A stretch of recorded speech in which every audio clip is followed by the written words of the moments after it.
तो hi guys, जय जगन्नाथ। तो ମୁଁ ପୁଣି ଆଜି ଆଉ ଥରେ ପୁରୁଣା ଓଡ଼ିଆ ପିକ୍ଚରର ଗୀତଟିଏ ଗାଇବି। ସିଦ୍ଧାନ୍ତ ସାର୍ ସେ ହିରୋ ଅଛନ୍ତି ସେ ପିକ୍ଚରରେ। ଆଉ ଆପଣ ସେ ପିକ୍ଚରର ନାଁଟି କମେଣ୍ଟ ବକ୍ସରେ ଜଲ୍ଦି ଜଲ୍ଦି କହିବେ, ଲେଟ୍ କରିବେନି। ତ ମୁଁ ବି ବେଶୀ ଲେଟ୍ କରୁନି, ଗୀତଟି ଗାଉଛି।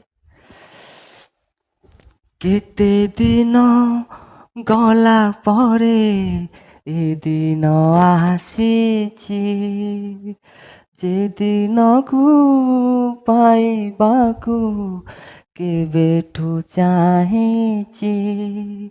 ନୂଆ ଆଶା, ନୂଆ ଦିନ, ନୂଆ ପ୍ରେମ, ନୂଆ ମନ ତୋ ପାଇଁ ଆଣିଛି।